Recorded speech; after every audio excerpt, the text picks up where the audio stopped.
ආයුබෝවන්. අද අපි යන්නේ හරිම අපූරු ගමනක්. අපේ මේ ලස්සන පෘථුවිය මත තියෙන වටිනාම සම්පත මොකක්ද කියලා ඔබ කවදා හරි හිතලා තියෙනවද? ඒ රන්, රිදී හෝ මුදල් නෙමෙයි. ඒ තමයි ජෛව විවිධත්වය.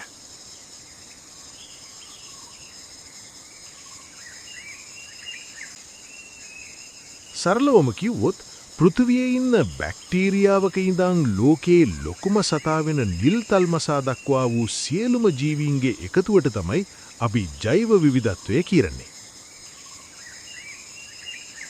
මේ හැම ජීවියෙක්ම එකිනෙකා මත යැපෙමින් පවත්වාගෙන යන මේ අපූරු ජාලය ගැන අද අපි ගැඹුරින් සාකච්ඡා කරමු.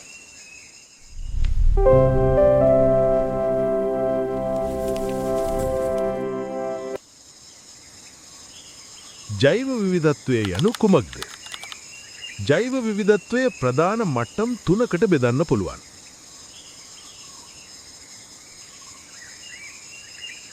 එක ප්‍රවේණික විවිධත්වය ජෙනෙටික් ඩයිවර්සිටි.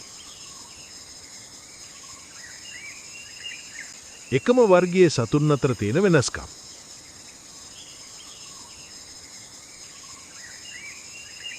උදාහරණයක් විදියට මිනිස්සු වන අපි හැමෝම එක වගේ නෑ.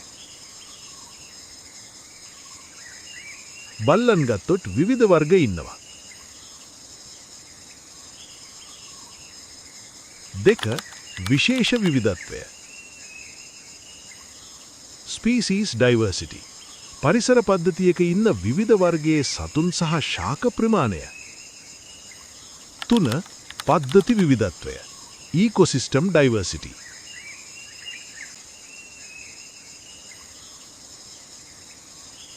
කඩොලාන,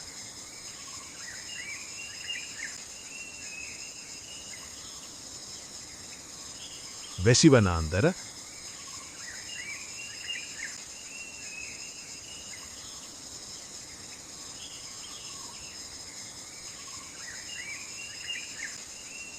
කොරල් පරවෙනි විවිධ පරිසර පද්ධති.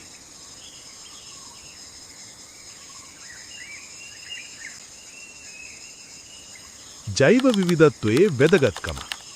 ඇයි අපිට මේක මෙච්චර වැදගත් වෙන්නේ? පරිසර පද්ධති සේවා. අපිට අවශ්‍ය ඔක්සිජන් ලබා දෙන්නේ ශාක මගින්.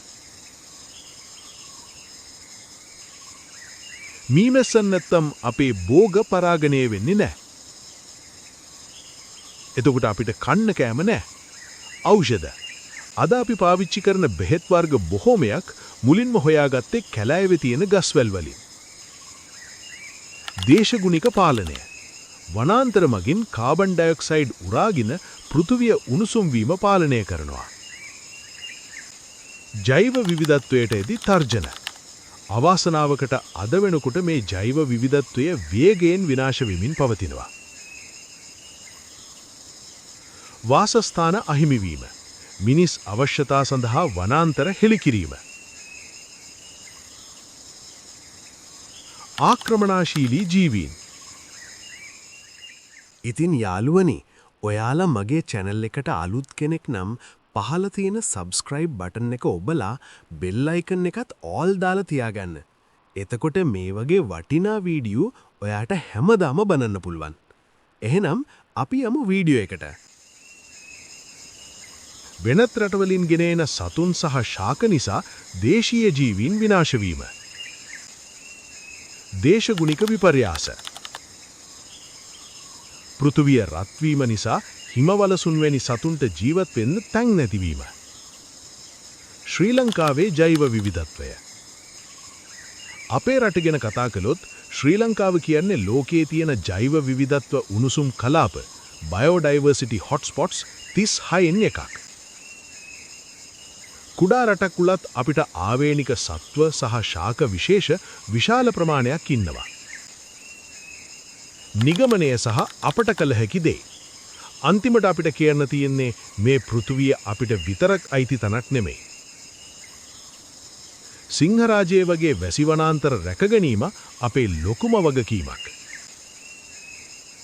අනාගත පරපුරටත් මේ ලස්සන ලෝකය ඉතිරි කරන්න නම් අපි අදම ක්‍රියාත්මක වෙන්න ඕනේ. ප්ලාස්ටික් භාවිතය අඩු කරන්න, ගහක් කොළ කිලවන්න, සතුන්ට ආදරය කරන්න. අද වීඩියෝ එකෙන් මම ඔයාලට පැහැදිලි කළේ ජෛව විවිධත්වය කියන මාතෘකාව පිළිබඳ කෙටි හැඳින්වීමක් විතරයි. මේ ගැන දීර්ඝ විස්තරයක් ඇතුළත් වීඩියෝ එකක් අවශ්‍යද? එහෙනම් පහලින් කමෙන්ට් කරන්න යන්න. ඒ ගැන දීර්ඝ විස්තරයක් ඇතුළත් වීඩියෝ එකක් මම ළඟදිම ඔයාලට ගෙන එන්නම්. මතක ඇතුව සබ්ස්ක්‍රයිබ් කරගෙන යන්න. එතකොට ඊළඟ වීඩියෝ මග හැරෙනකන් නැති වේවි. එහෙනම් ගිහින් එන්නම්. ඔබට ජය.